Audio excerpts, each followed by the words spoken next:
this time, I'd like to call to order the annual meeting for the electors of the Muskego Norway School District. At this time, prior to the national anthem, we have with us here today, we have with us here today members of the Muskego VFW Post 8171, helping out and assisting Cub Scout Pack 176, Den 6, led by David Humphreys and Eric Veld. And we have with us singing the national anthem the Muskego High School Chamber Choir, who is led by Matt Launer. So at this time, I would cue the VFW. I'm presenting. Forward, march. If everybody would please rise if you're able.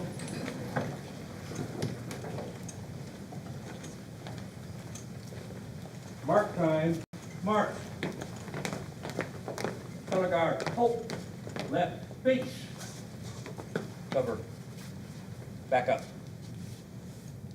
Back up.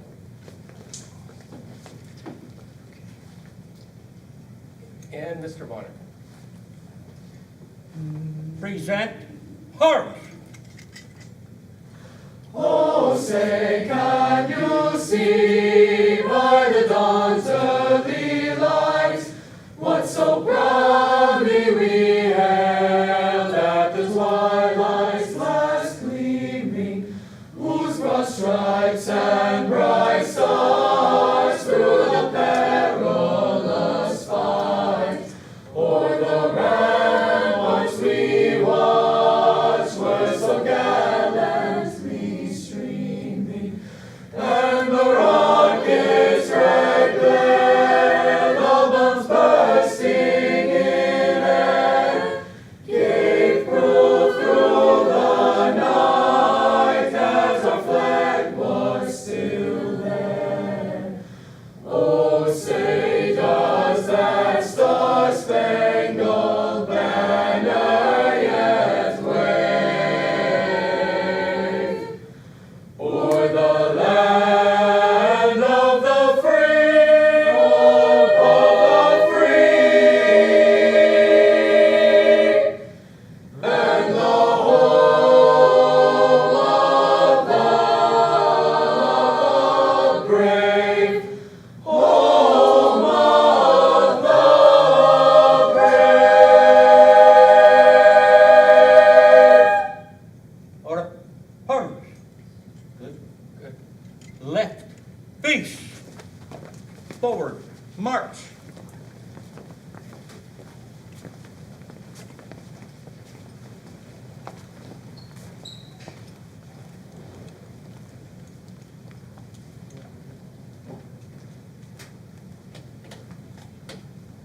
I'd like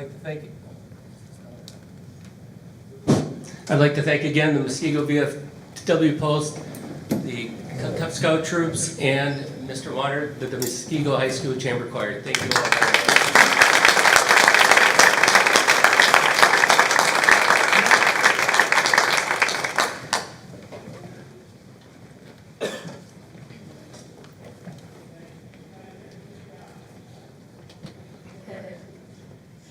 Okay, moving on to the President's report.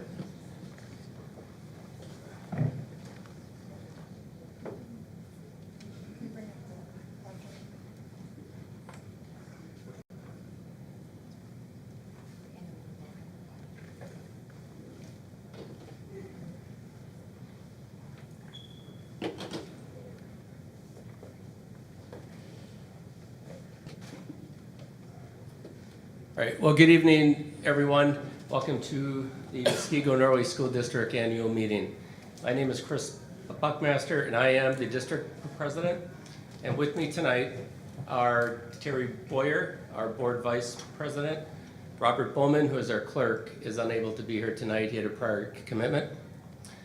We also have our clerk, or who is Bob, our treasurer, Tracy Blair, along with fellow board members Brett Hyde, Kevin Zimmerman, and Laura Conti. Thank you all for coming. So I had the opportunity to visit all 6 of our schools during the first week of school. And, it's really, one of the best parts of being in this role is to actually go through the schools, especially during the school day. And I'm happy to report a lot of excited, nervous faces and smiles on students, teachers, administrators, and parents as I visited each school. I was impressed with the energy and enthusiasm of our students, the pride and professionalism of our teachers and staff, along with the smoothness of operations across our entire system, including our busing. So thank you, Dr. Thompson, for your continued leadership throughout the school year. And please know that you have the full faith and support of this entire board going forward into the new year. Thank you. One of the things we talk about, I just have a quick slide here. As a board, we really focus on, what do we focus on, I guess? And a lot of the stuff we look at is academic excellence being tied to quality education. And we have board meetings, we have committee meetings, we have committee of the whole. Staff has their meetings, and we really look to encourage high student achievement and remain a top 3 tiered district within Waukesha County. And we are actively monitoring student progress, and we provide additional educational choices for families and students, and we are continually improving the facilities in which all of our students learn. We look at financial accountability, and that's really how we use the taxpayer money that gets put to us. And we are, for the most part, a generally fiscally conservative community. It really doesn't matter what side of the spectrum you're on. It's not fiscally conservative in that way, because there's a difference between being cheap and being frugal. And we as a district tend to be conservative and frugal. That's what that means. We look to provide the most efficient and effective learning environment at the lowest possible cost. And our tax levy has decreased for 8 consecutive years. And while I don't want to spoil our treasurer's report, I think we're going to hit 9 coming forward. 12, I'm sorry, 12. Right. So 12 consecutive years, and that's a lot to say for a community growing and a community our size that is consistently providing services and accommodations to all of our students. We look at our parent and community involvement, and really, what is that? It's really about local control. And it's not uncommon for, as we all know, for the state and the federal government to issue these unfunded mandates, and we have to deal with them, and we happily do. But this creating a one-size-fits-all approach to education just is not something that our community has told us repeatedly that they value. And with that, we stand for ensuring that there are choices, and these choices are available to every family and every student. And they need to reflect the interests and desires of our community. After all, when we have strong schools, it's been said over and over again, we have a strong community. We support a strong parent, teacher, and student engagement, and ensure our policies reflect the interests, desires, and preferences of our Muskego community. On the idea of a balanced curriculum. So this happens with a focus on continuous improvement, and that's something Dr. Thompson is continuously stressing, is continuously looking out for. We're looking at gaps. We're trying to plug those gaps, whether those gaps are in facilities, whether those gaps are in student learning. You're constantly seeing these gaps being plugged for new innovations throughout each of our schools. College and career readiness, is really about providing career pathways for all of our students that are college bound, whether they're going into the career, directly into a career or a technical education. We support students entering the workforce directly, as well as those entering the United States Armed Forces. Our school district is focused on preparing students for success, and we try to ensure that our facilities are future ready. And we want to provide outstanding education for all of our students. And we want facilities that are safe, secure, and healthy, and have learning spaces which support the needs of 21st century learners, including whatever accommodations we need for our special education and our special needs. We usually go by these following tenets that I just described. What we're really trying to establish is an outcome. When someone leaves or a student leaves the Muskego-Norway School District, they're leaving as students who can function and who are responsible participants in a free society. That is what we're trying to do here. So on behalf of the entire Board of Education, thank you very much for being here tonight. And at this time, I'd like to introduce our next speaker, the superintendent of our school district, Dr. Kelly Thompson. However, I think at this point we'll break, We could do the election of, and then we'll go through. Is that fine? that would be absolutely fine. Okay. Yeah, that'll work. So we're going to hold fast right now. We're going to jump to the appointment of a parliamentarian.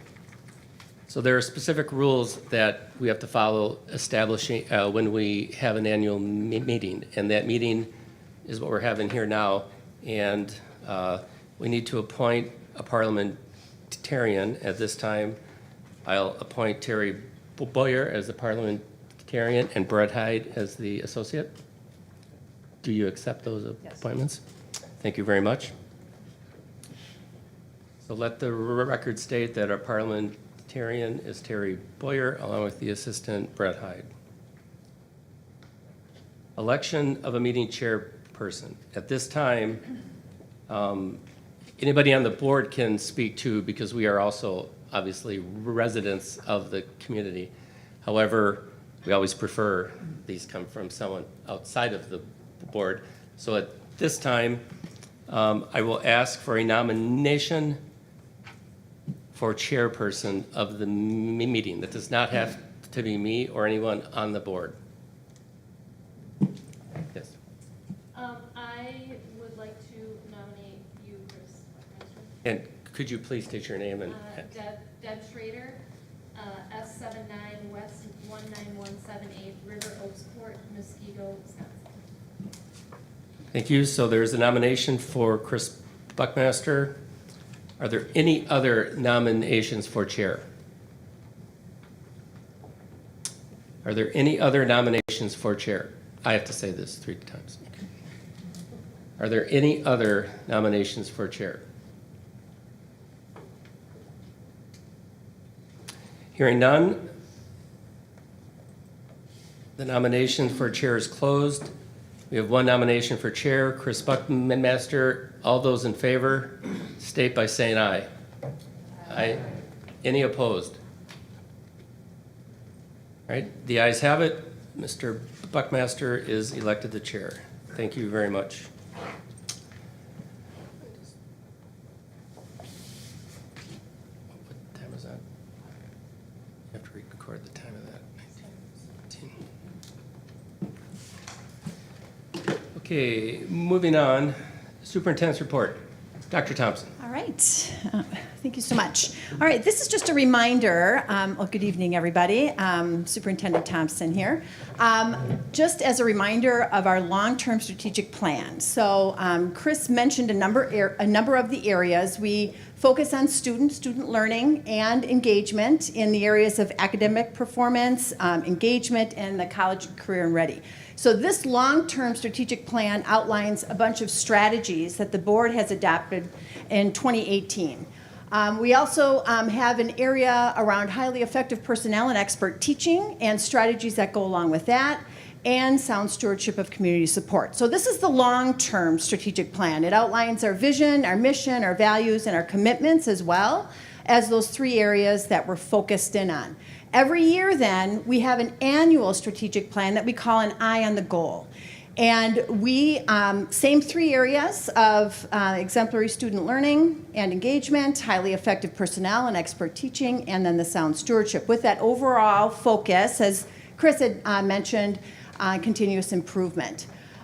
We measure a lot of things over the course of a year and moving forward every year. But we have annual goals that we focus in on specifically each year, and those goals are then cascaded down to each of our schools and each of our departments. So there's a continuity in our system that stems from our strategic plan, goes to our annual Eye on the Goal, and then in every single building and in our departments, we have goals that align to one another. And so that's looking sort of at the 30,000-foot level of our strategic planning efforts. For 2022-23, the areas that we're focused in on are the referendum projects, recruiting and onboarding and retaining our staff, high-quality staff, creating and deploying action steps around math and reading achievement, and also the growth around making sure students are college, career, and community ready. We also are building expertise in those research-based areas that are under the strategies for our long-term strategic plan around professional learning communities, standards of focus, and common formative assessments. Another area is our target group, the bottom quartile, the students who are struggling most in our system. We're making sure that we have strong processes to support them in their journeys. And finally, another focus area is around student engagement, parent satisfaction, and employee engagement. And so much of this, as you could hear, is very much in line with what the board is focused on and what their expectations are of our organization. So that's a wonderful part of our system, is we're very much in line and work together. I'm going to turn it over to a couple of staff members, our administrators, to share a little bit about how we did last year toward our goals, so that you can just get a sense of some of the areas that we measure to make sure that we are meeting those goals. So we're going to start with Courtney, or sorry, Andy.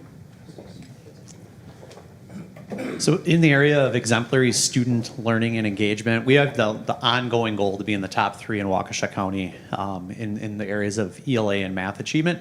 And you'll see it as we get into the charts you're going to see going forward. We have a lighter green color, I believe it's lighter green here, and then a darker green color. So the top 3 are going to be identified in that darker green, and you'll see that on the top of the chart, and then you'll see the top 6 will be the lighter green. And then Muskego is going to be highlighted in red as you take a peek. All right, thank you, Andy. I'm Courtney Arnson, the Director of Elementary Student Learning. And the next few slides here just show a data point. So this is data from the Forward exam. So it's one of the Wisconsin State Assessment System assessments that our students in 3rd through 8th grade take every year in ELA and math. 9th graders also take the social studies test for Forward, but we don't have that data broken down here for you. As Kelly had showed, we have a lot of metrics that we look at in the district. And again, this is just one example, one checkpoint, kind of one pulse of what that's looking like for students across the system. So what you see on this slide right now is over on that side, ELA, so English Language Arts, and right here, math. Data over time tells more of a story than data in 1 year. So what we take a look at is that trend of how are we doing year to year? Are we seeing growth? Are we seeing improvement? Any areas that we should focus on, make adjustments to? And so some of the celebrations that we have here, so this is comparison to Waukesha County, and Muskego is highlighted in red, so ELA. So right now we are 3rd, and then over here in math, our performance, again, on this one assessment for these students is placing us 1st in Waukesha County. And then you can see over time, so 18-19, 2021, 21-22, that we were maintaining success in those areas. So again, just one way to view that and take a look at the story that it's telling us. Then we're able to break this data down in different ways.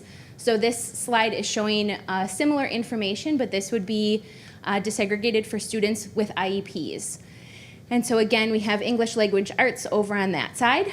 So right now, out of school districts in Waukesha County, that score is placing us second. And then over here, we're still seeing that that would be first. And then again, a way for us to have more conversation about actions that we could take to continue to improve in those areas. Now what this slide is showing us is the school comparison.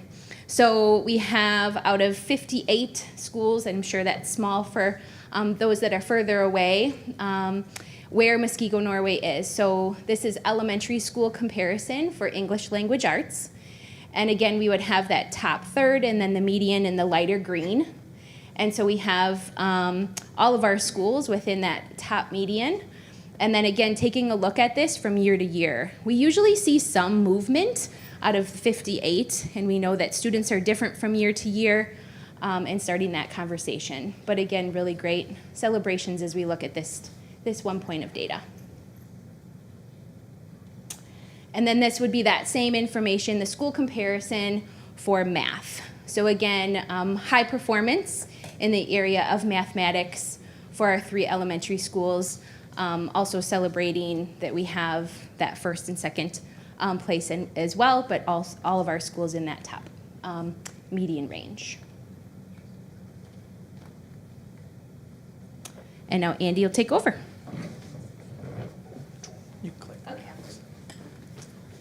So this information pulls apart the elementary from the middle school level with the Wisconsin Forward Assessment. So you can see just focusing on the middle schools. ELA just is a little bit of information. ELA is made up of the English portion of the test, mechanics, syntax, grammar, and also the reading portion too, and they kind of merge the two. And you can see how our middle schools have performed on the same year as what you just saw, kind of pulled out. Again, both middle schools median, and then into the green for the top third. And you can see for mathematics in Waukesha County as well, you can see the 2 middle schools are 2 and 3, and we're really proud of that. I think our staff have done a great job each year kind of ratcheting it up, one school, where you're seeing a consistent trend of top performing middle schools and elementary schools in the state. And this is looking at the high school data. The high school is measured on a different assessment. So elementary and middle is measured on the Wisconsin Forward. When you get to the high school, students are measured on ultimately the ACT, but in previous years, the ACT Aspire, which fed into the ACT. That is changing this year, and we're kind of excited for the change.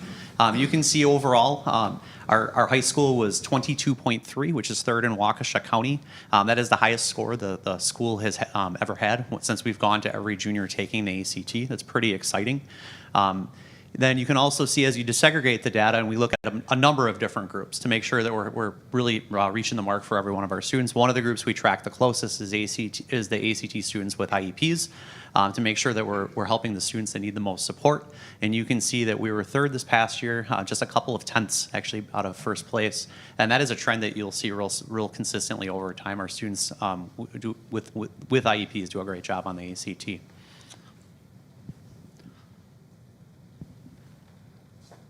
You got your own? All right. Dr. Thompson, could you work to advance the slides, please? Thank you. I'll just let you know when to move them. So, hi everyone. Thanks for being here tonight. Jeff Peterson, Assistant Superintendent for Continuous Improvement. When you think about the results that we just saw, that's certainly a celebration for the district. If you know anything, Waukesha County is an unbelievably competitive county for academics. Some of the highest achieving school districts in the state come from our particular county and our particular region. So to see the results that we see is certainly a celebration. But it doesn't come by accident.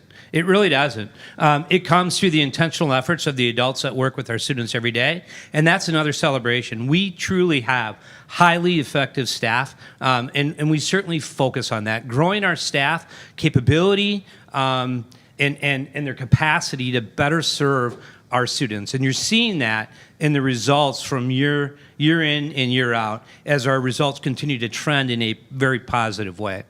So moving on to the next slide. One of the things that we measure, as Dr. Thompson had said, is our employee engagement. How do our employees feel about their experience in our district? And one of the goals that we have established is a 4.30 score on a 5-point scale. And the reason why we aim for a 4.3 scale is because that is at or above the 90th percentile nationally. From all the school districts that are actually measuring employee engagement. So to see that throughout the years, we continue to see a positive trend of employees feeling engaged in their work. Really important when we start to think about the importance of the work that we do day in and day out with our students. Next slide. So that high engagement has really resulted in an opportunity for us to be recognized as a top workplace. We send out a third-party survey, actually through a totally different vendor, and we survey every year to see how our employees feel about their particular experience. And for the last 6 years, we've been named a Journal Sentinel Top Workplace in Southeast Wisconsin. And of particular note, if you take a look at the individual years from 2017 through 2022, those are significant because of the companies that are named for top workplaces. There is one award given out. In other words, how employees feel about each one of these respective 13 questions that are asked. And of the 150 companies that are recognized every year, only one person receives this particular recognition. So that really stands Muskego out from all the other top workplaces.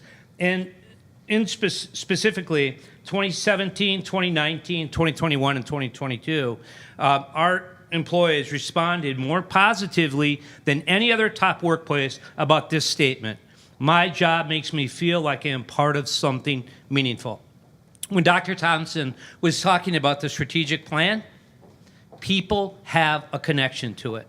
They are aligned to the district, across our entire district. It adds meaning to the work that they do.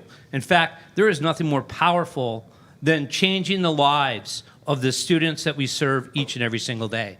It truly is an honor to be able to do that work. Next slide. We also have other stakeholder surveys where we want to find out what's the parent experience? How do parents feel about the work that's being done in the system, about the partnership that they have with the district? Again, you can see over the years a positive trend in which our parents have felt the most positive about the work that's being done in the district and the partnership with the district than they ever have back in 2022. And we have a very high response rate. We have almost every single family that responds to that particular survey that we send out. That will be coming out again in November. It will be open for a month. So if you're a parent that's here tonight, we encourage you to take that survey. So thank you. And then the last slide here that I'll present on, this is a really important question to us in the parent survey because it really tells us, are parents proud of the school that their students attend? And would they recommend to a friend and to other parents that their own kids should attend the school? And again, you can see we're at a pretty high level, at 4.48 out of a 5-point scale. So again, stakeholder input is extremely important, and you can see that even as we measure the engagement of our employees, parent satisfaction, we continue to grow in those ways. Thank you. Hey everyone, I'm Jeremiah Johnson. Hello? Good, sorry. Jeremiah Johnson, Chief Operations Officer. I'll be talking a little bit about the recently approved referendum. During the you can go back to that. When we survey community during last fall and asked how they felt about the projects, we always ask one question. We ask, what impact do you believe the quality of the district has on your home value? And that is something that we're really proud continues to go up year after year, that positive correlation between home value and the schools and the impact that we have. So up here is just a little bit timeline of the projects that were approved last spring. They were approved in 2 different referendum questions. One focused namely on the high school STEM area, the other one on the high school athletics programming. The question one also had a little bit to do with Lakeview Elementary School, which is the addition of a gymnasium. So up here you'll see a timeline of where we've been. So since the spring, we've been meeting weekly with our architect and stakeholders across the system and the community to design the facilities. And what's unique about that is really when we walk into these facilities, after they're all done a year from now, or a year and a half from now, it'll really be a community project. This isn't something that just one of us came up with or our architects ran with. This is something that was community driven. So recently, the city of Muskego approved the plan to build the facilities in the way that we're projecting. We'll be going to bid this winter and breaking ground in the spring. And from the spring until the following summer, so really the summer of 2024, we'll be under construction. And what that means is we'll be shifting some classrooms here and demoing parts of this building. We'll be adding the gymnasium to Lakeview Elementary School, and really a brand new addition to the south side of the school. So you can see some of the images up here of the various spaces that will be renovated and touched. Just going through the STEM additions on the upper left. The second image is of the athletics addition and the weight room. And the far lower left is the Lakeview Gymnasium. On the upper right portions, we have the North Gym, which is our oldest gym, built in 1958. We'll get a facelift, just renovated, new floors and finishes. Attached to the business office, because of where the STEM addition is located, we have to move our maintenance garage there, so that our maintenance garage will be added to that portion of the building, which is really central to the athletics complex and will help our grounds guys to be really close to all of those fields. We have a really nice addition plan for our automotives program with 5 lifts, but space for many more vehicles in there. And near our North Gym, which used to be the backstage and is actually our former wrestling room, currently used as storage, will be a dance studio. We're excited for that. Our dance team currently practices in the main entrance in our hallways, so they'll have a dedicated space. Through the referendum, the board is committed to use fund balance dollars to expand our band and choir rooms. So they were originally constructed in 2002, but since then they've up to tripled in their programming. So we'll be removing some walls, relocating some storage to some other spaces, and really opening up those spaces for the volume that they continue to serve. And then on the lower right is our FACE room, Family and Consumer Education. Right now we have 2 residential style kitchens. We will maintain one of those, and the other one will become more of a commercial kitchen. So all this together with the STEM program, we're really excited. This is a bit simplified, but the art program will also be touched through this. And so the art program can visualize something, say, like a charcuterie board, and they can pass it along to the engineering students who can engineer a product, who then can pass it along to the woodshop class that actually create the product, and then we can market it, we can bring it up to the FACE room and serve things on it. So really just a holistic program that really touches everything. So some of us might wonder, where are we putting all this building on the site of the high school? So this is a before shot on the left of what our current site looks like, and afterwards where some of our additions will be. So we will be creating a parking lot that's between our stadium and our softball fields to supplant the parking that we'll lose through the new building footprints. Through this all, we'll also be redoing some of the drive lanes that come into the building. And it will really help actually because we're going to create a drive lane that pops out near the district office, which gives another point of getting out of the property, especially during our incoming, outgoing times of the school day. So we'll improve traffic flow, improve drainage on the site, so there will be a pond that's outside of the softball diamonds. But all in all, this is the plan. And that concludes the superintendent's report. Thank you, Dr. Thompson. At this time, just since I'm not reading too well here, so we need to go back to opening item 1D, election of meeting chairperson. I failed to ask for a second, so we just want to be very clear that we're doing this correctly. So right now we're going back to item 1E, election of meeting chairperson. And there is a motion on the floor by Deb Schrader to nominate Chris Buckmaster, and I would at this time ask for a second. Could you state your name, please, sir? John Engelhardt.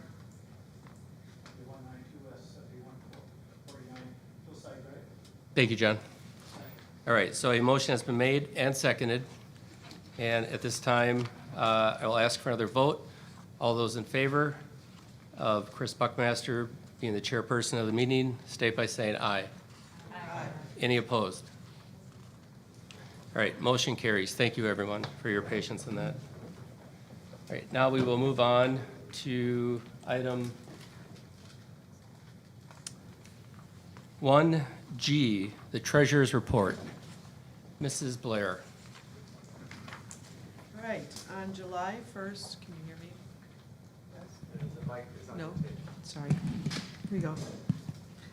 On July 1st, 2021, the district's general fund balance was $17,185,083 and 65 cents. Total unaudited general fund revenues for 2021-2022 are $61,664,810 and 19 cents, while total unaudited general fund expenditures are $61,260,249 and 40 cents. On June 30th, 2022, the unaudited year-end general fund balance is $17,189,644 and 44 cents. The fund balance represents 28.06% of expenditures and positively reflects the board's ongoing commitment to maintain a healthy fund balance. This will preclude the district from needing to short-term cash flows borrows for 2022-2023. And this concludes the treasurer's report. Thank you, Mrs. Blair. At this time, we are now finished with the opening items, so we'll move on to item 2, new business. A, the annual budget hearing. And at this time, Mrs. Julie Kelly. Thank you. Good evening, everyone. My name is Julie Kelly. I'm the Assistant Superintendent for Business. I'm going to be doing a quick recap of 2021 budget year and how it relates to the Eye on the Goal plan. We'll also look at the 2022-23 budget development process that actually started for us last November. And then we'll talk quickly about the 23-24 budget planning process, which will actually start for us next month. So if you're following along in the booklet, we're on page 8 of the annual meeting booklet. And we're going to start by talking about the district debt. Planning for the future of the facilities requires us to be very mindful of our overall debt levels. As many of you know, we did recently go through a referendum that has passed, which increased the debt levels that we have within our system. The board has been very particular over the past couple years to look at every year during the budget process how much money that we have available and how much we can use to pay down the current debt that we have, being mindful of the district's tax levy. This year, we were able to add, if you remember, the referendum this most recent year was $44.6 million. And we came to the board in spring with the opportunity to either pay down our old debt or borrow less for the current referendum project. And because of where interest rates were from the borrowing before and for the borrowing now, the board was able to actually reduce the borrowing for this referendum to $40.375 million. And then the difference between the 44.6 and the 375, the board used district fund balance that they already had in place to pay down that portion of the debt. On page 8, it does show a graphical representation of, this is the chart to show each of the borrowings. So we have the 40.375 million in blue, and then the 43.18 million is the 2016 referendum. And it shows how long we have principal payments and levies going into 2035, 36 for the original 43.18 and 2327 or 2037, 2038 for our most recent debt borrowing. And this is the graphical representation, just showing that it was very important for us to keep those debt payments as consistent as possible as we pay down all of our debt into the future. As we talk about our budget development process, the school district works within revenue caps, and we start talking about this on page 9. The revenue limit is how much the state says that school districts can earn through state aid and property taxes. And the factors that feed into the revenue limit include our resident pupil count. We are able to include summer school students, so any students who take summer school. We count 48,600 minutes of programming equals 1 FTE of a student. And for each of those FTEs, we get just over $11,000 per student. So our summer school program is very large. It's very robust. It's great for kids. It's great for families. And it also helps to support the district financially across our entire system. Equalized valuations, which is determined by the Department of Revenue, and state equalization aid, again, all affect the revenue limit. So again, on page 9, you'll see a chart here that shows within the revenue limit how much we get from the state through state aid, which is 53.2%, and how much we are allowed to levy then. So if you think of the revenue limit as a pie, we are given X number of dollars. Within that pie, the state gives us 53% of that money, and then the rest we can levy for taxes. We can't levy any more than that for general operations. Pupil count, again, being one of the main factors that feeds into our formula and how much funding we get. So resident students, we call them FTEs, full-time equivalencies. And what that means is a student, for example, in 4K, we can only count as a 0.6 FTE instead of a full FTE because they're not here for a full day. Kindergarteners count as full FTEs as well as K-12. So this year we decreased by 87 FTEs. Or I'm sorry, 2021-22, we decreased by 87 FTEs and 84 FTEs this year. Through our budget process, though, we do a number of scenarios to anticipate the various increases and decreases and all the important factors that feed into the formula. So even though we did decrease, it was anticipated and didn't have a significant impact on our budget. Our summer school program, as I mentioned, continues to grow. And we had 221 FTEs we were able to count last year, and this year we were up to 235 FTEs.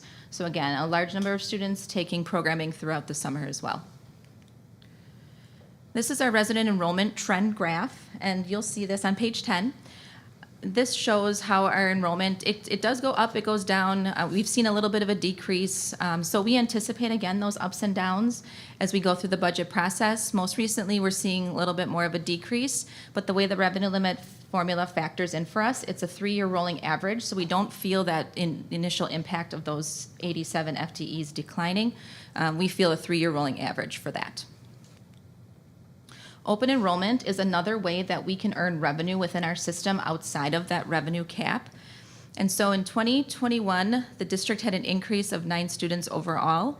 In 22-23, our open enrollment numbers will increase by 27 students.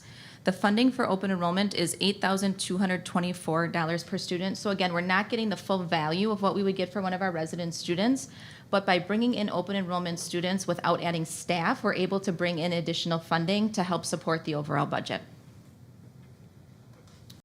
And this is our open enrollment trend. Again, we are able to bring students in, but our students are also able to select to leave. And so you'll see that the green line is our open enrollment out. You'll see that that has significantly decreased actually this year. We have seen an increase in our open enrollment in, so giving us a net gain on the revenue side from what we're paying out versus what is coming into our system. Again, equalized valuations is determined by the Department of Revenue, and this is how the state equalizes the value of properties across the state. The concept behind the funding formula is that the more property wealthy you are, the less funding you need from the state, and the more you should rely on taxes from the community. And so we are given an equalized valuation every year. In 2021-22, we saw an increase of 7.21%. We estimate about a 5% increase from year to year, and actually this year we saw an increase of 13.37%. What that equalized valuation does is it helps to impact your mill rate, what you see in your tax bill. The higher we go compared to the state, the less you actually pay on a mill rate per thousand on your tax bill. So in 22-23, we will see a 1.66% increase in state equalization aid, and that again represents about 44% of the district's revenue budget. What that means is we get to see the tax levy then decrease, because again, our revenue limit pie isn't growing because our enrollment went down, so we're not seeing a huge increase. The state is making up some of that with a 1.66% increase in aid. Again, this graph on page 11 shows the difference between the state aid and the tax levy. So again, we've seen things pretty consistent. The state aid is the blue line, so you'll start to see an uptick in state aid. When the state talks about the budget coming in and how school districts are getting a lot of new money, they are putting it into state aid, and we are getting a lot more money in state aid, but our pie isn't growing. So we're not getting new funding. It's just where the money's coming from. We're getting more in state aid, we can drop the tax levy for the community. Our preliminary tax levy, we have different funds that support what we do. Our general fund tax levy is $23.1 million. Our debt service fund is $6.3. Our capital projects fund is $750,000. And I apologize, I forgot to put on the community service. We have a small community service fund levy of $15,000 to bring us to the $30.2 million. The different projects, general fund is our general operations, again, controlled by the revenue limit. The capital projects fund is also controlled within the revenue limit. If we didn't put money there to support our capital maintenance projects, we would put it in the general fund. So those are almost one and the same. And then our debt service fund, Fund 39, that's outside the revenue limit. And again, that's the money that we use to pay back our principal and interest payments on our debt. And that is taxpayer approved. So that levy can't exist without the approval of the taxpayers. Our tax levy is estimated to decrease in 22-23 by 0.13%. And again, this is the 12th year in a row that we'll see a tax levy decrease. Again, these numbers were preliminarily approved by the board in August for the annual meeting. At the meeting after this meeting, we'll have real figures with all of the updated numbers and the final tax levy to be presented. This shows the net property taxes paid by the average homeowner. This is on page 12 of your annual meeting booklet. And again, what we've done is we've taken one house in Muskego over the last number of years and shown how school taxes have impacted them. And you'll see that we have seen a gradual decrease in taxes. Anytime that you see an uptick, it could be a reassessment, and that usually happens once every 4 to 5 years for each municipality. Then we move on to look at our overall budget. So on page 13, this is our general fund revenue budget. Again, the general fund is both our general operations as well as special education. We break it down into a dollar bill to show you how big of a slice of the dollar bill each portion of our revenue and expenditure budget represents. You'll see property taxes and equalization aid are the largest portion. And then we have other state aid, which includes categorical aid from the state. Others, federal sources, open enrollment revenue is at $1.6 million, and other local. Some of that includes student fees, and some of it includes rentals and things like that. So our overall preliminary general fund budget is just over $66 million. On the expenditure side, you'll see that we are a service industry organization, and we have a very large percent of the dollar bill in salaries and benefits. So salaries and benefits is obviously our biggest expenditure. We also have personal services, which include any contracted services that exist within our system. Non-capital items are supplies and other items within our system. Capital are any capital expenditures that cost us over $5,000. Debt retirement, this is separate from our referendum debt. These are capital leases that we have for our technology replacement cycle. And then our insurances and miscellaneous expenses. Again, just over $66 million, presenting a balanced budget. On page 15, we talk a little bit about fund balance. What is fund balance? So fund balance is a point in time on June 30th when we get audited. It's what's sitting in our account in cash. It's not a savings account. The state, the way that we are funded, we get a very small aid payment in September. We also get a chunk in December, but until we get to January, when taxes actually come into our system, we don't receive any other revenues. And so what we need as a system is to have cash flow to support our operations from July through December when we get those initial aid payments. And so what you see here, our cash fund balance and what Mrs. Blair had read, just over $17 million, that helps support our cash flow to pay all of our bills for the first 6 months of operation. For districts who don't have cash flow to support those operations, you actually have to borrow, either short-term borrow or go to a bank for a small loan to support your cash flow for the start of the year. So we are very lucky we don't have to do that. The board does have a policy around supporting not having a short-term borrow and to maintain that fund balance that we have. This is the history of our fund balance. You'll see that we have done some spending of the fund balance.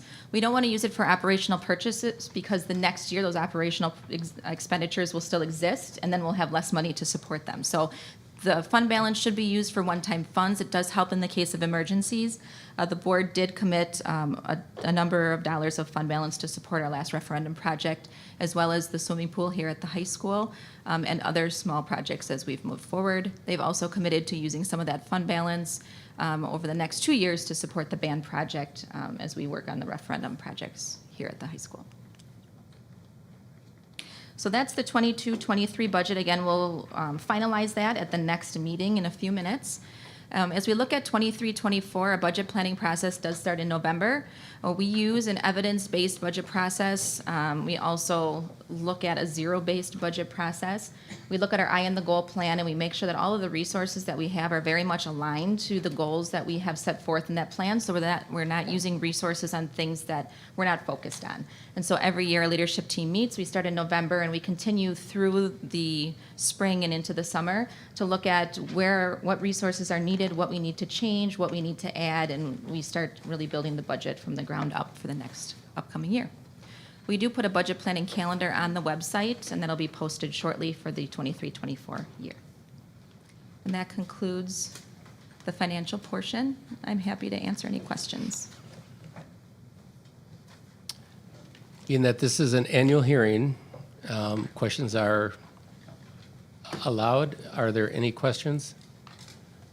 Yes, sir. John Engelhardt, please.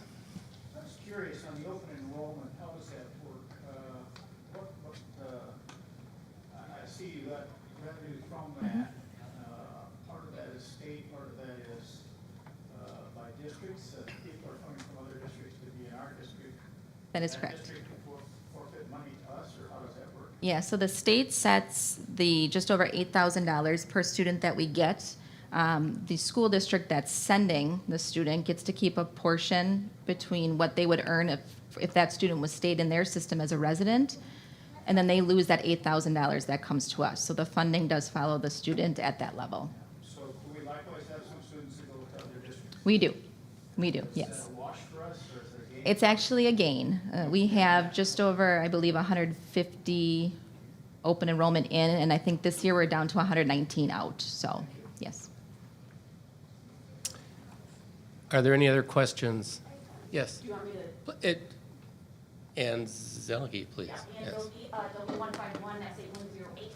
At the last time the goal meeting, we discussed the issue of retaining special education aides and regular ed aides. And that's something that we talked about, a solution possibly being full-time, offering full-time with benefits for those staff. Is that something we'll be looking at in the 23-24 budget process? We look every year at our compensation models to start to determine if there is something that we can do from that perspective. We also talk with our leadership team. The hard part with any full-time with benefits is that you add about $25,000 to $30,000 per person to make them full-time. And obviously that does help with retention. But from a principal perspective and having people in the classroom to support students, sometimes it's preferred that there's more people than there is just one person that stays full-time. So every year we look at the different models with each of the schools to determine what's the best fit for the school at the time. And if there is an opportunity for us to maintain people, we do, and kind of look at compensation. If we need to do full-time because it is required, for example, if we have students with IEPs that absolutely need people, and we may have to look at a full-time model. So that's something that we do as part of our budget process every year. So it would be something we would look at in 23-24 as we kind of work through where we go next. Because obviously it's a larger issue as time goes on. And It is. Staff. And so, I think it would behoove the district to take that into other consideration and pretty seriously. Sure. Thank you.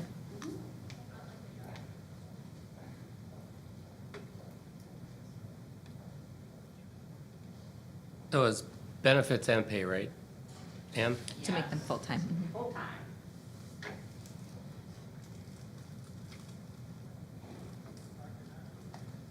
Are there any other questions? Yes, ma'am. If you could please state your name and your address. West, Thank you. 14955 Jack One Circle. Thank you. What is the staff turnover rate here? I'm going to turn that over to Jeff and Jeremiah. Yeah, our teacher retention rate is at about 99%. Our administration retention rate is about 99%. And Jeremiah, what was our staff retention for support staff this past year? 81%. So I would say this past year was the lowest level of retention that we've had with our support staff. Typically, it hovers right around 90%. Any other questions?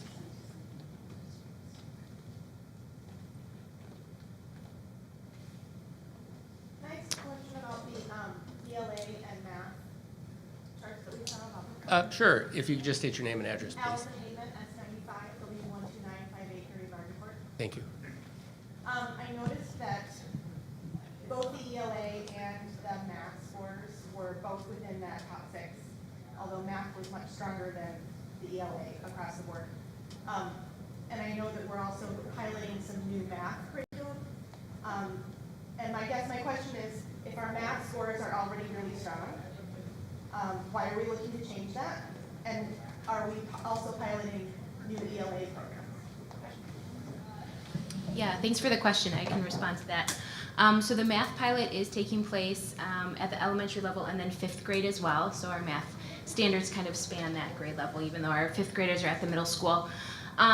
There's always room for continuous improvement. So seeing that our math scores are at the top, just working with the teacher team, the math leaders, curriculum leads that we have, and with their input, just saying, taking a look at that resource, but knowing what they're supplementing with and meeting students' needs where they are. Just wanting to explore, are there possible resources out there that would allow them to do that without bringing other materials in, and so certain considerations that way. The team that's working through it absolutely knows that continuing with our current resource is on the table. So just because we're taking a look and possibly running a pilot, that we don't have to make a change. So that is an option as well that the team is considering. So we're moving through that this year, and then we'll take a look once we have experience with those pilot resources, just what the evidence is showing us as far as how the teachers feel instruction-wise, whether that's a support and a change needed, or we would maintain where we are. And then as far as literacy, right now, the last year writing was under review. And so that's also, we also have action that's taking place coming out of that plan. Right now, we're not in the step of looking at a resource for writing at this point in time, but we're starting with professional learning at the elementary level. So that's a focus and an action plan that's in place. And then following that, we would potentially take a look and see if resource would be a need just out of the actions of that plan as well. So always a lot of steps in place. Mrs. Hateman, was that K through 8? Was that, or K? Yeah, that's K through 8. Great. All right, thank you. Okay, yeah, that's what, not. So that was K through 8, right? Yes. Got it. Okay.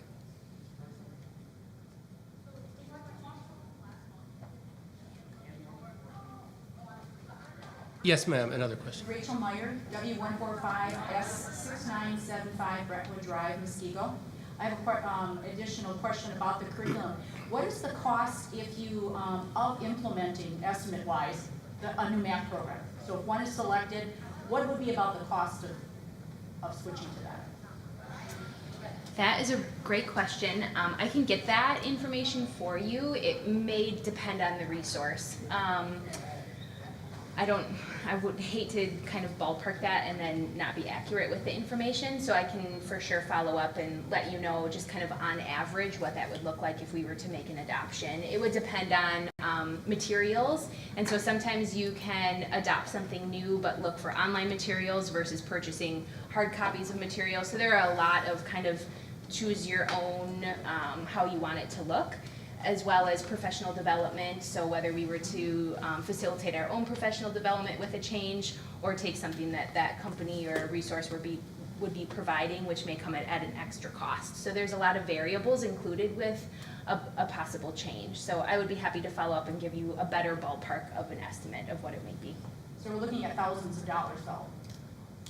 Yes, Okay. yeah. So if it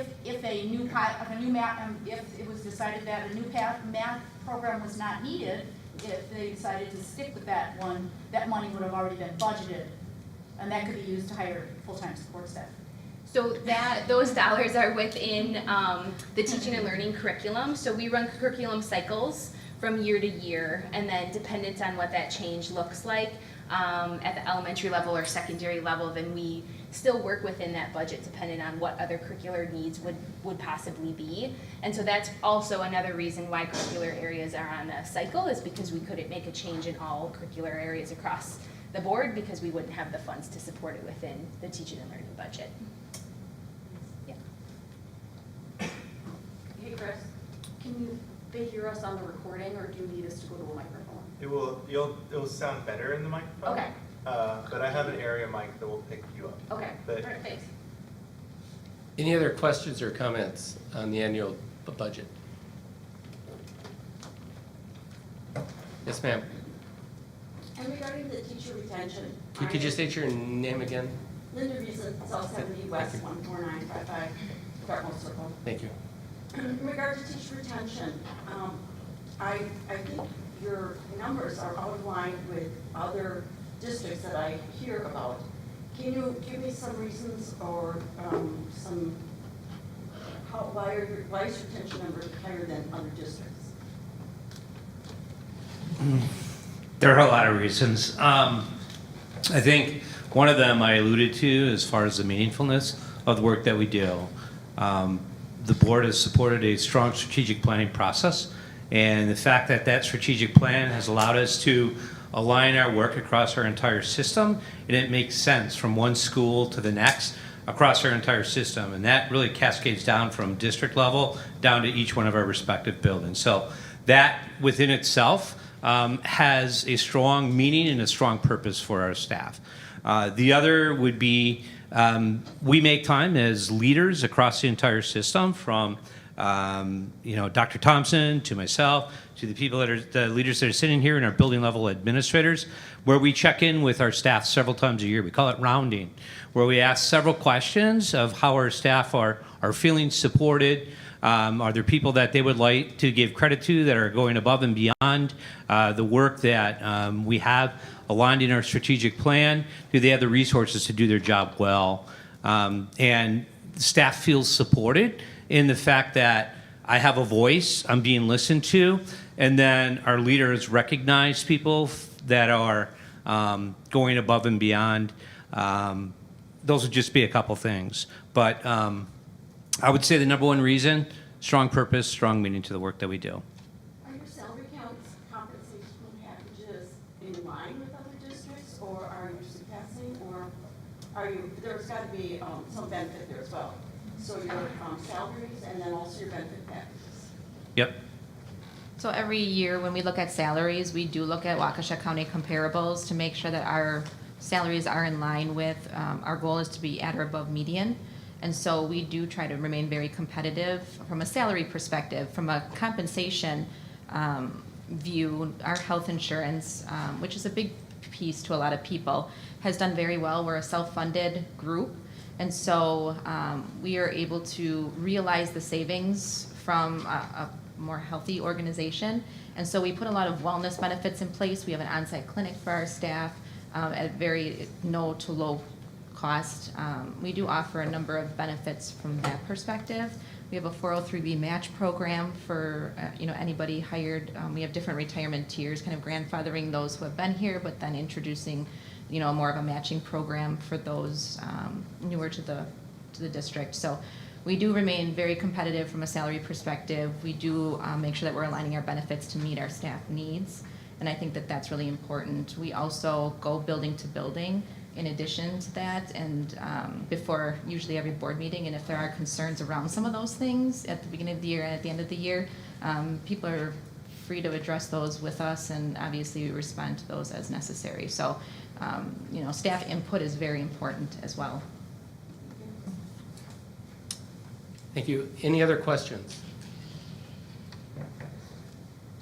Okay, hearing none, we will move on to item 2B, the clerk's report, and Mrs. Terry Boyer will do the honors of reading the clerk's report.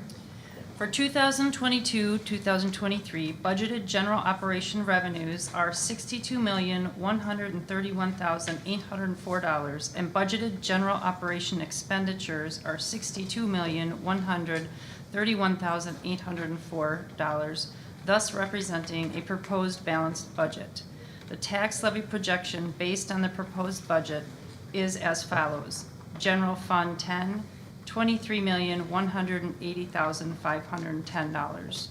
Debt Service Fund 39, $6,340,480. Capital Projects Fund 41, $750,000. Community Service Fund 80, $15,000, which is a total property tax levy of $30,285,990. That is the end of the clerk's report. Thank you, Mrs. Boyer. And moving on.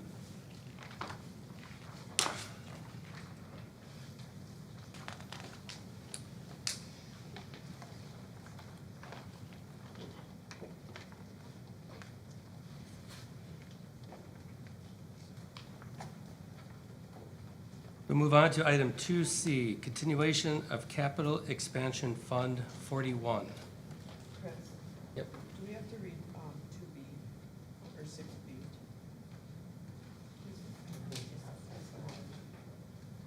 Huh?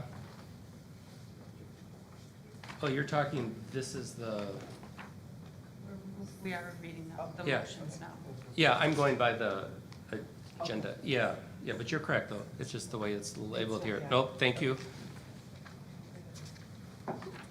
Totally appreciate the help, just to make sure, you know, since, I'm batting 1,000 here today, so. Okay, so, again, item 2C, continuation of Capital Expansion Fund 41. Yes, please. Establishment of Capital Expansion Fund 41. A motion to vote a tax in the amount of $750,000 for the Capital Expansion Fund for the purpose of financing capital expenditures at various district buildings and sites. Now, therefore, be it resolved by the electors of the Muskego-Norway School District, Waukesha and Racine Counties, Wisconsin, that a tax be levied in the amount of $750,000 to create a capital expansion fund for the purpose of financing capital expenditures at various district buildings and sites. So we need a motion to approve. So moved. Second? Thank you. Any discussion? All those in favor state by saying aye. Aye. Opposed? Great, motion carries unanimously. Could move on, please? Approval of tax levy. Following the discussions of the public hearing, a call for adoption of the levy is made. The following motions would be in order. Be it resolved that a tax for general district operations in the amount of $23,180,510, debt service in the amount of $6,340,480, capital expansion in the amount of $750,000, and community service in the amount of $15,000 for a total combined amount of $30,285,990 be levied on all property, real and personal, which is taxable under state tax laws within the Muskego-Norway School District for the purpose of financing the operations of the public schools of the school district for the year 2022-2023 pursuant to the budget for this year as presented to the annual meeting. On this, we would like a motion from someone other than the board, since we'll be voting on this at the board meeting. So a motion is in order to approve the levy as presented. Motion to approve. Is there a second? I'll second it. Rachel Meyer. Got it. Thank you. Any discussion? Hearing none, all those in favor, that's everyone. All those in favor, state by saying aye. Aye. Opposed? Motion carries. Board salaries. It is up to the citizens voting at the annual meeting to determine what the board salaries will be for the 2022-2023 school year. Currently, the board members receive a salary of $5,500 per year, and the president receives $6,500 per year. A motion is in order that the electors of the Muskego Norway School District set the school board member's salary at for the 2022-23 school year. So it's obvious no board member is going to vote on this one. So either you have a choice, lower it, keep it the same, or do something else. It's totally up to the electorate. Is it on? Yep. Okay. I so move that the electors of the Muskego Norway School District set the school board members' salaries at $5,000 for the 22-23 school year. The president receives $6,000 per year. I'll second that. Any discussion?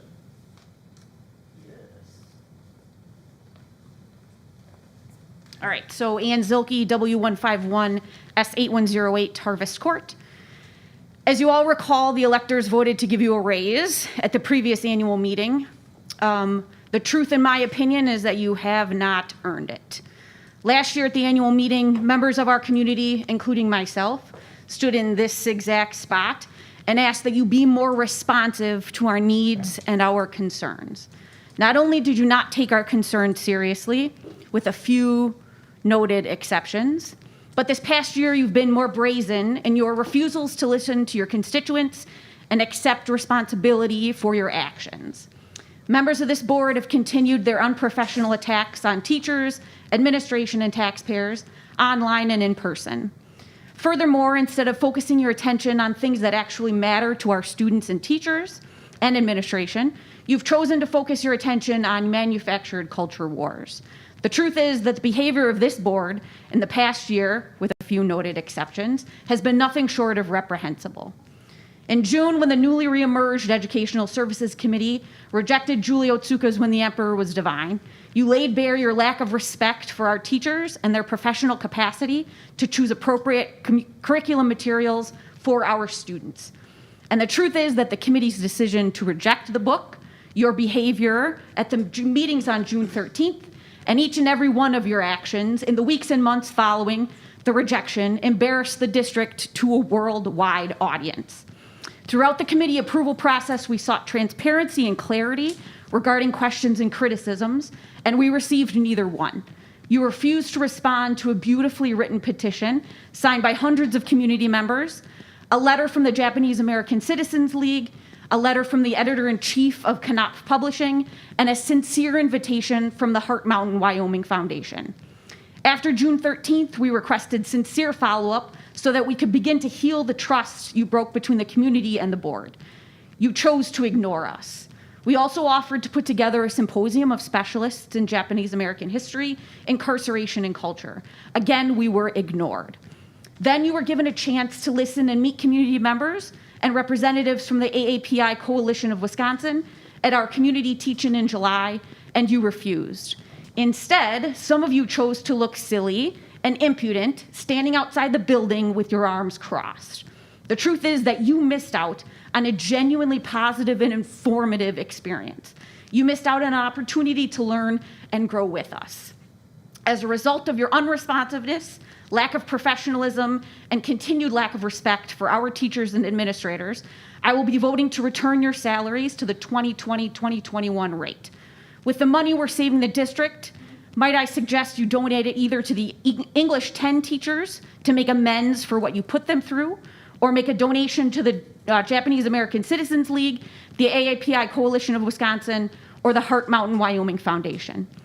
The lessons here are simple. It doesn't have to be this way. Do better. Be better. Treat our beloved teaching staff with the respect they have earned. In the future, lead with honesty, admit your mistakes, and open yourselves up to learning from folks whose ideas differ from your own. Is there any other discussion? I'd like to say something. Yes, Jeffrey. Deb Schrader, S79W19178 River Oaks Court. I would like to move that the salaries not only remain the same, but be increased by $500 per school board member. What this school board has to put up with being bullied by people who they just want their way. And that's just not how things work. We have to work together to do what's best for our students. And bullying is not the way to get us there. And I know a lot of these school board members personally, it's a thankless job. They work their butts off and they are very responsive. Just because they aren't going to be intimidated and bullied doesn't mean they are not responsive. They're a fabulous school board, and you just sat here and listened to how great our schools are, and that is because of our school board. So, thank you. Point of order, Chris. So- We would have to vote. Yeah, Mine so on this, right, just to go through this whole thing.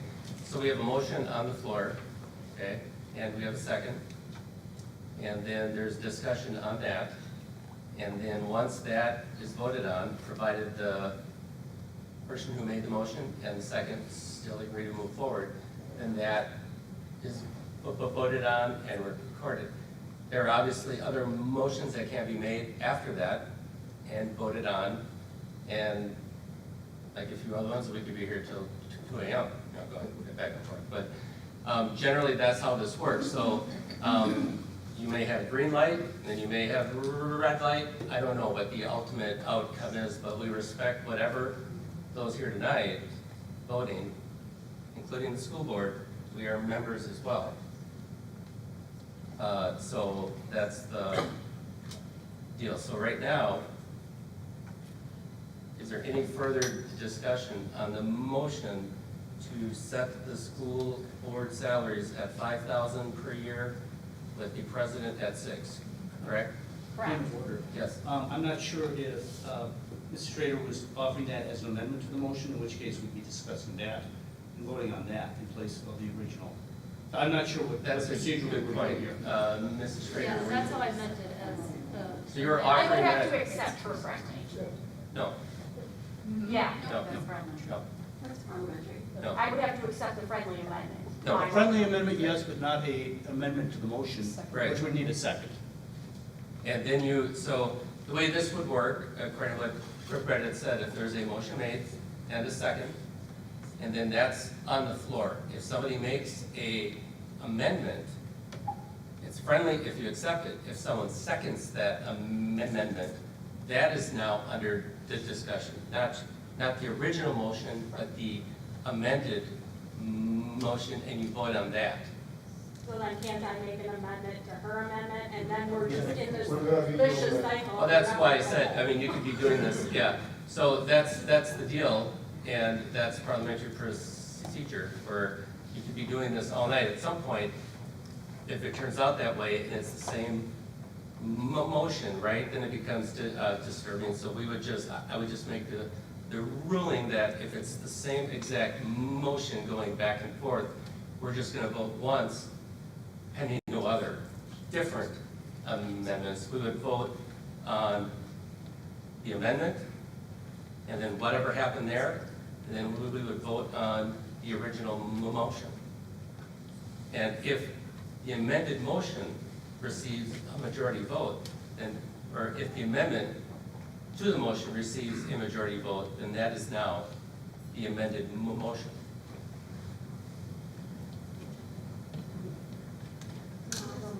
Yep. So the amendment's on the floor without a second. So we have right now an amendment on the floor without a second. I'll second it, the amendment. And we have a second, and your name and address. Beth Schmidt, W175S7473 Park Drive, Mosquito.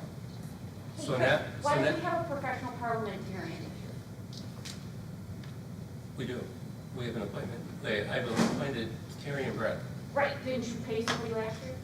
Well, we had an attorney here, but. I just went through, Yeah. last Wednesday, we had a refresher from a session from the Wisconsin Association of School Boards, and to clarify, that is the proper procedure.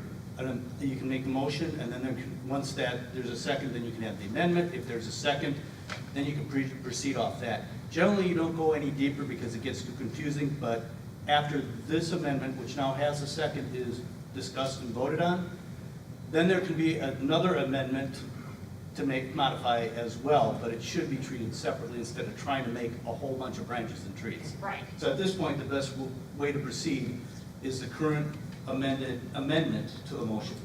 So right now, we have the motion on the floor, and we have. And that was a amendment. professional parliamentarian, by the way, who went through that with us, so. So is there any discussion on the motion to amend? Sir? René Farias, West 167, South 7294, Briargate Lane. And for any of you that suspect that I shouldn't be here, I've been here for 40 years. I will not support that amendment because of your performance. The numbers in the school and for the last 20-some years that I have been involved have been wonderful.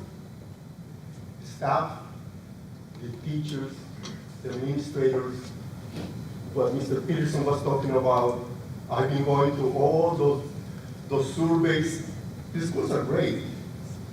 This last year, I finally got involved with issues of the board based on the elections.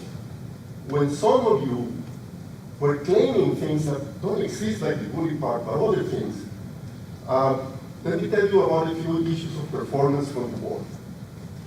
In talking about that book rejection that Mr. Silky was talking about, I remember the comments from the 3 committee members. One of them was a little embarrassing. She said something like, oh, it's a sad story, oh, it doesn't have names. And I'm like, excuse me, I'm a little hyperventilating here. Secondly, the other person says, enough with oppression, enough with diversity. What? Is that a justification to reject the book? Number 3, the chairperson said, we have instructions to reject it, and we are not going to be able to tell you how. What? This was like amazing to me. I'm 70 years old, and I've been involved in so many of these things, and this board speaks like this and responds like this. Number 2, after that, one of your board members, in fighting off these issues and trying to defend the decisions of the committee, attacking through social media with a fake name.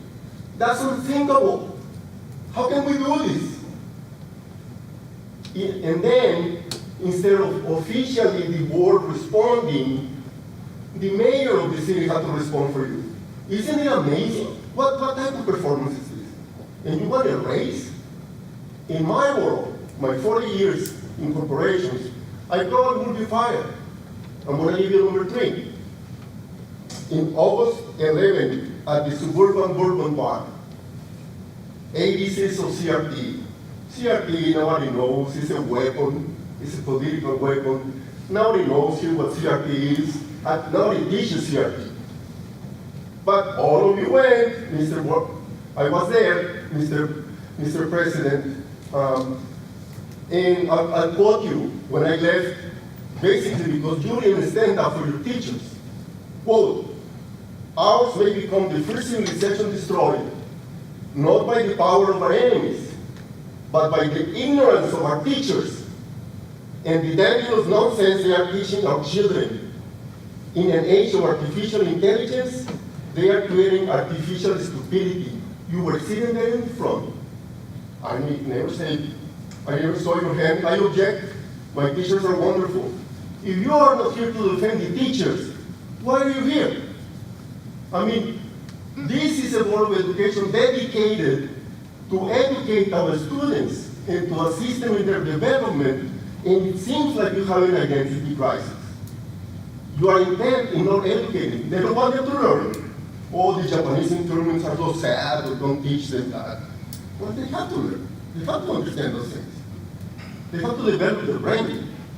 oh, no, I'm not gonna use my name in social media, I'm gonna attack somebody through a name. And then I'm gonna go to a meeting like this, and in the open with 100 people in front of a bar, the president of this board doesn't defend the teachers. I was having a heart attack. I left. I could not continue after 45 minutes. So, my opinion is that nobody is bullying anybody. All we are telling you are facts. In reality, this is a very short. Actually, I didn't watch Jeopardy before I came. I'm like, my wife didn't want me to come because then there could be repercussions, as have been in so many other places.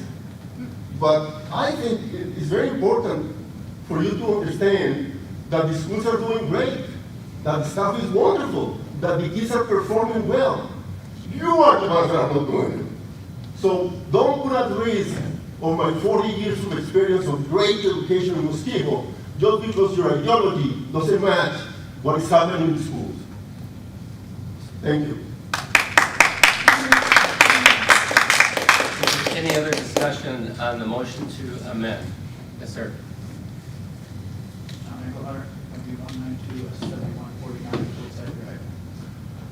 Point of order first.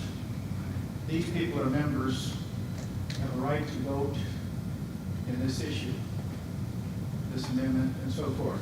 I know they would not want to vote about their own salaries, but now we've made an issue out of it that's not necessarily about salary. If you vote, point of order, you step away from the tables, you become members. Not from a board point, but as members of this community, of this district. I've seen this done many times in meetings that there's a certain power exerted by the fact that you sit at your table and will offer a vote. But it's up to you if you offer a vote.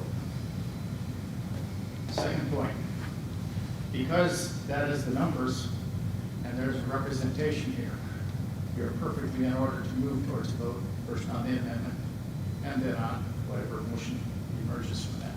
Thank you. Is there any other discussion? Yes, ma'am. I just want to add to that the school board is voted by the parents. The school board's representing parents. The school board's not here to represent the teachers. It's the community, it's not just parents, And it's the community. Order, please. Please continue. So nobody on the school board has to sit at any function and defend teachers ever. That's not what their job is. Wait, what? Nope. Are you through with your? Yeah, that's not what their job is. Thank you. Their job is to listen to the constituents and that voted them in. Is there any further discussion? Yes, ma'am. Linda Reason, South 70 West 14955, Dartmouth Circle. If they are not here to defend their teachers, who you have now all said are doing this wonderful job, what is their purpose of being here? Their board work is supporting, or should be supporting, all the educational issues that are going on in the schools, including their staff. And I personally am appalled to discover that you have been sitting at a meeting where you would not be defending teachers or would be endorsing CRT, which doesn't even exist. That's not okay. The school board should be supporting their teachers. Without their teachers, there's no need for a school board. Any further discussion? Ma'am? Emily Sorensen, W208S10472, North Karen Court. The school board is supposed to represent the constituents of all the community members of Mosquito. I do not have any children in this district. I pay taxes here. My taxes support this district. They represent me. On more than one occasion, I have more than one of these school board members have not responded to an email that I have sent them asking them questions about things going on in the district. They're not responding, they're not doing their job. One of the people on this board has insulted me on on social media under a fake name, calling me an idiot. I never called you an So- idiot. Point of order, please. Sir, point of order. Thank you, thank you. They're not doing their job if they're not responding. They're not responding to a constituent. The fact that the board. Any further discussion? Yes? Yeah, Max learned West 182, South 87, 56 Racine Avenue. I know we could go back and forth for, well, we could send out the pizza, but let me tell you, these people do more than just warm the seat, okay? And when you look at the district, you have to look at it from a pyramid point of view, and you look at your administration, you look at your board, you look at your teachers, you look at your students, and just like you said, community, that's very important, because I'm 72, I don't have any children in the district, but I know what goes on in the district, okay? I don't just go to the school board meeting, I go to various school board meetings in the district and out of the district. And let me tell you, there's a lot going on that you don't know. And the world begins to crumble when feelings start overruling facts, all right? A fact, giggle if you want, but it says a lot about you. That says a lot about you right now. You just revealed your true character. A fact is information minus emotion. An opinion is information plus experience. Ignorance is an opinion lacking information. And stupidity is an opinion that ignores a fact. Which category do you fall in? You're basing a salary on one incident, and you did not get the facts regarding that incident. Thank you. Any further discussion? Yes, ma'am. Erin Gamal, West 150, South 8235, Thomas Court. I have emailed the board on multiple occasions, and I have found that the responses lack professionalism. I bet before I said my name, none of the board members had any idea of who I was, because I do not have a personal relationship. There's a level of courtesy that I would expect, professional level that I would expect, from the few board responses I have gotten. In addition to that, I have seen behavior witnessed by my own eyes out of board members in public meetings that if it was a student in this district participating in that behavior, there would be reprimands given. It borderlines on bullying from the district, or I'm sorry, not from the district, from the school board members to the constituents in attendance. And if it's not acceptable behavior from a student in this district, why would it be acceptable behavior from a representative elected to represent the district as a whole? Thank you. Any other discussion? Yes. One more thing. So again, my point is, it does not have to be this way, as I stated earlier. What I am asking for, and what other folks have said tonight, is we are asking for a level of respect and professionalism from the people who sit on our Board of Education to treat everyone in this community, regardless of political affiliation or whoever you think you are or we are, with respect, because we deserve it. Other. Any other discussion on the motion to amend? Just so sort of clear, this is on the motion to amend. Okay, so just to clarify the process here. So this is an annual meeting, it is not a school board meeting, so therefore, regardless of though I respect, Pastor, your comments, in this specific case, where we sit does not matter. So we are all board members, residents, and electors, so there's no requirement to step aside on any of the motions that we make, or any of the motions that we second, or any of the votes that we take. So I just want to be clear on that. And then, so right now and I'm not opening up comments from the board on this, because this is just want to get past this, I guess. So right now, the motion to amend is what? To increase by 5 each? So the motion to amend would be to increase the school board salaries by 500 each across for the members and the president. So at this point, I will ask for a vote on the motion to amend. I'm going to ask that, since I'm gathering it's not going to be unanimous. I'm going to count hands. I'm going to walk around. I'm going to have to count. I'm going to ask, Brett, could you do that, please? So Mr. Hyde will walk around and just count, okay? And so at this point, are there any questions on this process? All right. On the motion to amend, all those in favor, you can raise your hand and state by saying aye. Aye. Aye.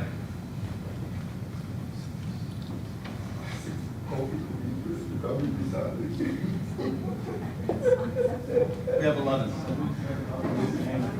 You're voting for yourself and you're voting? 11 ayes. You have 11? 11 ayes.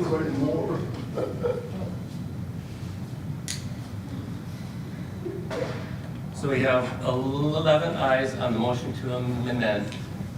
All those opposed?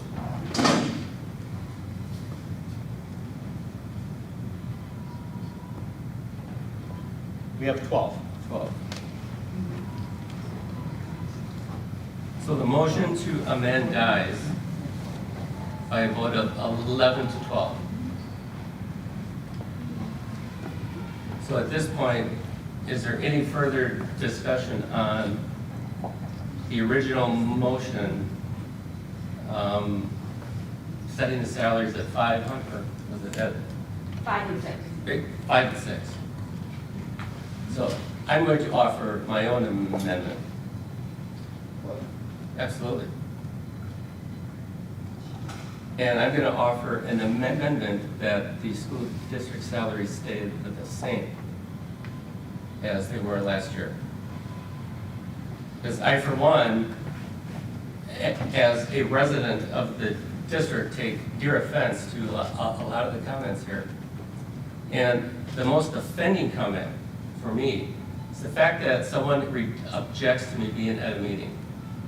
I go to meetings regardless if they are left or right. And I do that for the education, so I know what people are thinking, and I know what to look for. And if you'll notice, that was not my meeting, I don't speak. So regardless, if you see me at a Tony Evers meeting or a Donald Trump one, I don't really care. I'm going to these meetings to educate myself and find out what's going on. And that is it. So that is one. Two, I would caution people on specific circumstances that happen. We are a board that probably deals with hundreds of issues throughout the year. Hundreds. The fact that one group doesn't get their way is not a reason to simply obliterate all the other positive things that this board has done. Now, at this annual meeting, you can certainly do this. That's fine. And what I'm not going to let it happen without at least some objection and some feedback as far as the comments that were shared. And you can have your own opinions. Absolutely. I totally respect that. I do. But I want you to respect mine as well. That from my perspective and my optics, this board has done a fabulous job at not only navigating us through a pandemic, ensuring that teachers had the ability and our students were in school, so these test scores you see not only remain, but stay higher. And that, sir, and ladies and gentlemen, is one of the main reasons why I'm putting my amendment forward. I'm not looking for an increase, I'm not looking for a decrease, but I am looking to set the record straight for this board. So my motion is to amend the original to keep the school board salaries at the same. I second. Now we can have discussion on that amendment. And sir, I see you're anxious, so I please. need to respond to you because you are directly to me. And you can. I wasn't objecting that you going to a meeting. This is a wonderful country that allows us to do what we feel is appropriate. I appreciate that. What I objected is to this statement being presented to you and to 100 more people, and you didn't object to the statement. Consequently, the opinion of everybody else, including me at that meeting, was that you agreed. So no. Don't notify my opinion about this. Actually, I have never met you. I am a very objective person. I know you are free to go, and I'm free to go everywhere I deem appropriate, legal. But these statements are horrible for a president of a board of education not to stand up and say, hey guys, come on, don't do this. These teachers are this, all these positive aspects of them. Just what you're saying. So you are here saying all the wonderful things that everybody else does at the district. In public, you don't. Is there any further discussion on the motion to amend? Yes. Yes, Chris. So I would argue the raise you were given last year was a result of the good we saw in the board in their COVID response. At least personally, I can speak to that. I trusted the board. We gave you guys a lot of trust. I thought you did a good job navigating an extremely difficult period in the school district's history. However, what I'm talking about is the past year, when you refuse to exist or refuse to acknowledge COVID still exists, and you've done a terrible job of making simple decisions. And we're not talking about one issue, as we've stated through these comments. We're talking about a pattern of behavior of people sitting up on this dais disrespecting community members. So it's not one thing, and we're not talking about COVID response. I'm talking about your performance from the past school year. Good. And when's the last time you showed up at a Tony Evers event? I haven't been on. So I just point taken, right? So if you're saying you go to left events, I'd like to hear about it. I'm around. No, you're not, though. I'm around. Tell the truth, though. I'm around. At the Tony Evers event. I was probably there, so I doubt I saw your face. Oh. Sir in the back. Jason Zaworski, SAD, W18006, Edgewater Raceway. I just want to say, look, my family moved here because of the school district. You guys have done a phenomenal job. Everything that I've seen, even for some of the tough questions that I've asked many of the school board members, they've always been super polite and professional with me. Even when the referendum came around, I ran hard at a lot of the school board members and the district staff, especially in finance, asking a lot of questions, and they answered every single one of them. I think respect is a two-way street. If you show respect and you're courteous in the way that you handle things, you're going to get the same in return. This board has been nothing but. I thank you for the job that you guys have done, and I hope that you continue to do everything that you've been doing. Thank you. Any further discussion on the motion to amend? Yes, ma'am. I object to this issue being construed as somebody not getting their way, and instead ignoring the many people who have spoken about their personal experiences of disrespect and being called names on social media. And I would hope that the board would take into consideration all of the discussion that we've had here tonight, that there's some problems here. There's issues. You want community support to pass referendums in the future. You need to address these. Thank you. I got one more. Just to piggyback off of that and the comments about somebody not getting their way. It's not, the book approval process was never about any of us or any of you. It was always about our teachers. And so that is where the attention should have been paid through the process, and it wasn't. And that is where the attention should be paid now. in respecting their opinion and their knowledge as educators and professionals in making those decisions. So it's not about me, it's not about you guys, it's about them and our students being able to learn. That's what that is about. So again, I take high offense to the fact that you're saying we didn't get our way. I just want to say, my understanding of the school board is it's a check and balance system. We don't just let the teachers run everything they want to run. That's what the school board is for, to make sure there's a check and balance on what's going on in our community with our schools. Thank you. Any further discussion on the motion to amend?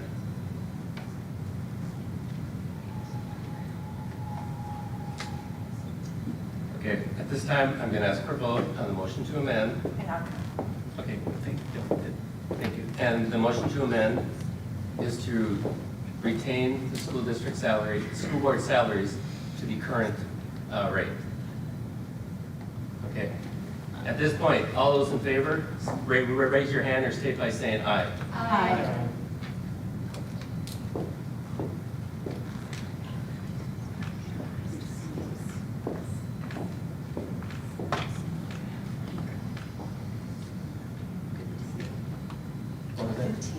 Okay, we have 15 ayes.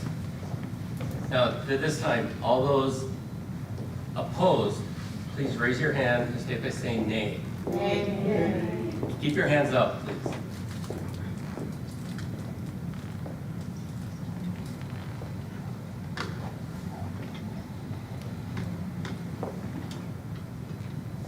Ten. So the motion to amend passes by a vote of 15 to 10. So now, the amended motion is on the floor, keeping the school district salaries at its current level. Is that correct?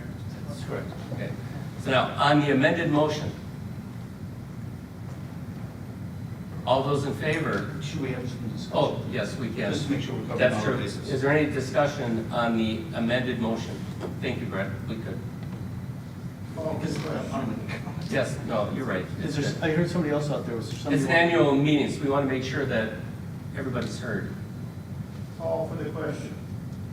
I'd like you to restate the motion that we're actually voting on here. So you're voting on the motion as amended. So the amended motion is to retain the school board salaries to the current school year level.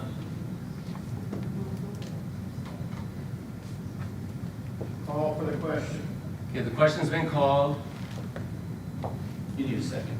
And is there a second to call the question? Second. Okay, so at this point. We need to vote on calling the question, close the discussion. So at this point, the question's been called, which means that we will vote again. And I will ask for the ayes, and I will ask for the nays. If the calling the question passes, then that closes discussion on the amended motion and releases me to call an immediate vote. Is that correct? Okay. So this time, all those in favor of calling the question and ending debate, raise your hands and say aye. Aye. Aye.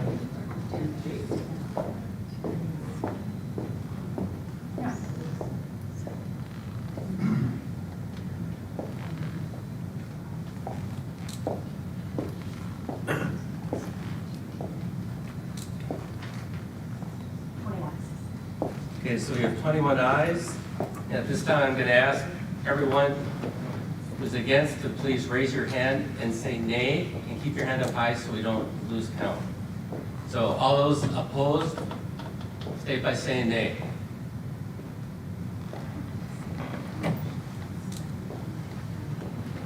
Todd, was that a hand up?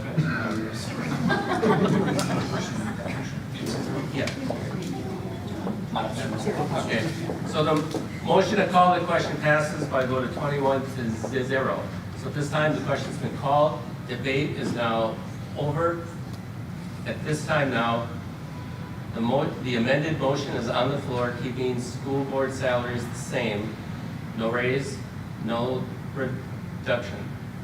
All those in favor, state by saying aye, and please raise your hands high. Aye.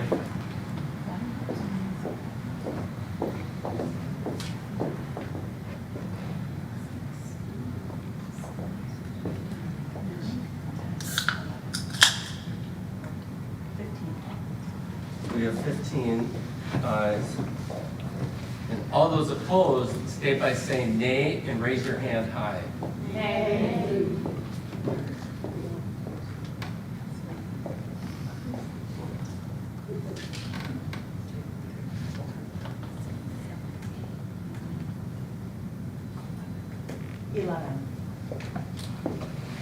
So the chair recognizes 15 ayes and 11 nays. The amended motion on the floor passes, keeping school board salaries the same as the previous year. No increase, no reduction. Thank you all for your respectful debate and respectful discussion. All right, moving on to Payment of actual and necessary expenses. Yep, you good. Yeah. Thank you. Payment of actual and necessary expenses. It is also up to the citizens voting at the annual meeting to authorize the payment of actual and necessary expenses of school board members when traveling outside the district. A motion is in order that the electors of the Muskego-Norway School District authorize the payment of actual and necessary expenses of school board members when traveling outside the school district in performance of their actual duties. A motion to approve is in order. Motion to approve. Is there a second? Second. Any discussion? Hearing none, all those in favor, raise your hand, state by saying aye. Aye. Opposed? Right, by unanimous consent, chair recognizes the ayes have it, motion carries. Annual meeting date and time. An additional responsibility of the citizens voting at the annual meeting is to authorize the establishment of the date and time for the next annual meeting. A motion is in order that the electors of the Muskego-Norway School District authorize the school board to establish the date and time of the next annual meeting, such meeting to be held between the period of May 15th, 2023 and October 31st, 2023, with appropriate advance notification to electors in accordance with Wisconsin Statute 120.08. So Julie, what time are we? I believe October 23rd, 2023. So one date set forward is October 23rd, 2023.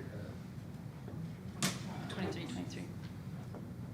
October 23rd, 2023 is the date that the board and staff is recommending. Is there a motion to set the next annual meeting on October 23rd, 2023? Motion is in order. So moved. Second. Any discussion? Hearing none, all those in favor, state by saying aye. Aye. Opposed? Hearing none, chair recognizes the ayes have it, motion carries unanimously. Other business, disposal of surplus property, board policy 7310, disposal of surplus property directs the disposal of obsolete equipment. A motion is in order that the electors of Muskego-Norway School District authorize the disposal of equipment per board policy.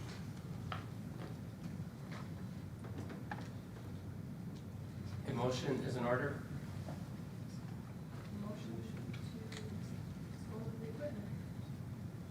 Is there a second? Second. Thank you. Any discussion? Mayor, Maya, are we having a date where you will say to the public when they can possibly purchase any of this stuff? Yeah, good question. We always use Wisconsin Surplus as an online auction, which is on the website too, to sell things. And if something doesn't sell, we usually contact local private schools to see if anybody wants it. We used to do a district rummage once a year. In the last 2 years we did it, there was only 1 to 2 people that showed up for an 8-hour day, so it cost the district more money to run it. So we just do everything online now. Thanks. Yep.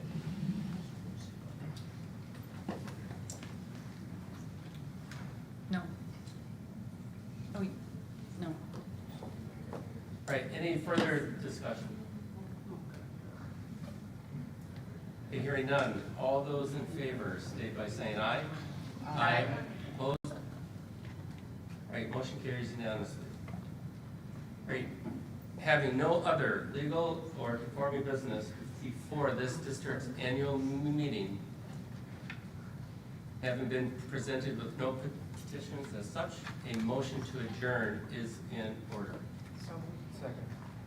Any discussion? Oh, there is none, sorry. All those in favor, state by saying aye. Aye. We are adjourned.